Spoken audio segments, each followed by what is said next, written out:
اندھیرے آسمان کے نیچے پھیلی ہوئی وادی القرا کے پہاڑ ہمیشہ سے خاموش تھے۔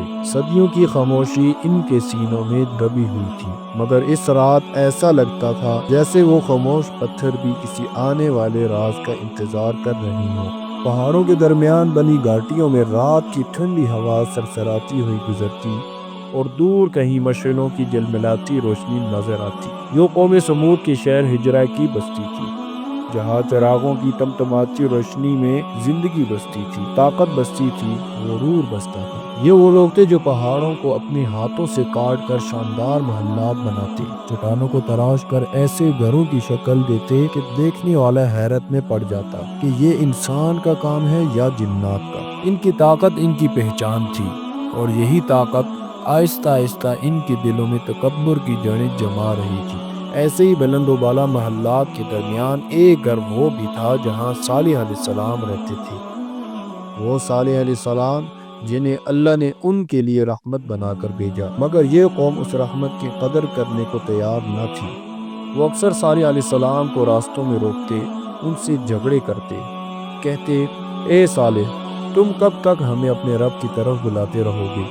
آخر وہ نشانی کہاں ہے جس کا وعدہ کرتے ہو؟ صالح علیہ السلام کی نگاہیں ان کی چہروں پر ٹکتی تھیں۔ کچھ چہروں میں معصومیت کی رمق تھی، مگر اکثریت غرور میں ڈوبی ہوئی تھی۔ انہوں نے ڈر سے زیادہ درد بھری آواز میں کہا تھا، میری قوم، تم اپنی طاقت پر اتنا ناز نہ کرو۔ جو پہاڑ آج تمہارے ہاتھوں سے کٹ رہے ہیں، کل یہی پہاڑ تمہارے اوپر گر سکتے ہیں۔ اللہ کی نشانی کا مطالبہ تم آزمائش میں خود اپنے لیے مانگ رہے ہو۔ مگر قوم سمود کی ہر درمی بڑھتی جا رہی۔ وہ کہتے، اگر واقعی تم اللہ کے رسول ہو تو یہی پہاڑ ہمارے سامنے پھاڑ کر دکھاؤ۔ ان چٹانوں سے ایک زندہ اونٹنی نکالو، نہ عام اونٹنی بلکہ ایسی جو سب پر غالب ہو، جس کی شان باقی سب اونٹوں سے بڑھ کر ہو۔ یہ مطالبہ ایمان کا نہیں، ضد کا تھا، چیلنج کا تھا، اور اللہ نے ان کے اس چیلنج کو قبول کر لیا۔ وہ دن جو پوری قوم کی تقدیر بدلنے والا تھا۔ ہجرہ کے بیر پتھریلے میدان میں لوگ جمع تھے۔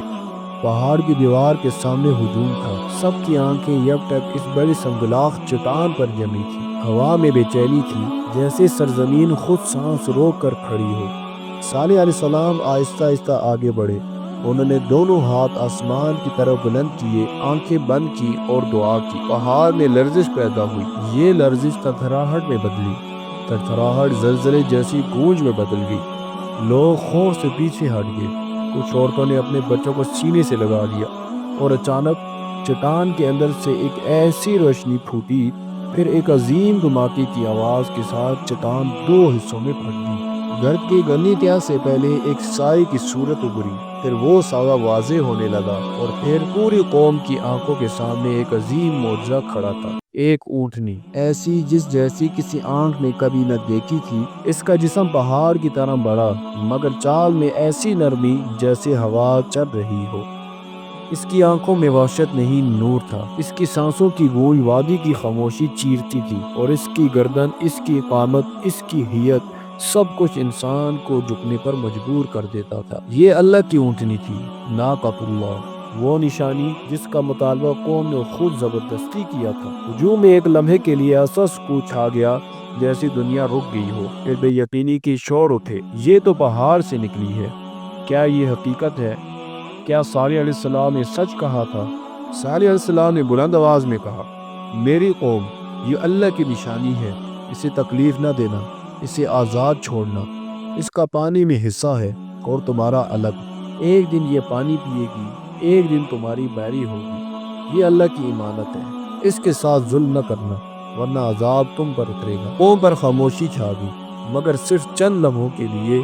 جلد ہی ان کے سرداروں کے دلوں میں حسد کی آگ بھڑکنے لگی۔ اگر لوگ صالح علیہ السلام کی بات ماننے لگے تو سرداری کا کیا ہوگا؟ یہ اونٹنی تو ہماری زمین، ہمارے پانی پر قبضہ کر رہی ہے۔ یہ نشانی نہیں، یہ ہمارے لیے مصیبت ہے۔ اور یوں ایمان کی روشنی پھر بجھنے لگی۔ بستی میں معجزہ موجود تھا، مگر دلوں میں وہی پرانا اندھیرا۔ لوگ اونٹنی کو دیکھتے تو حیران ہوتے، مگر سرداروں کی آنکھوں میں نفرت کی چنگاریاں بڑھتی جاتی تھی۔ وہ رات جب سردار خفیہ بیٹھک میں جمع ہوئے، ہوا بھی جیسے رک گئی تھی۔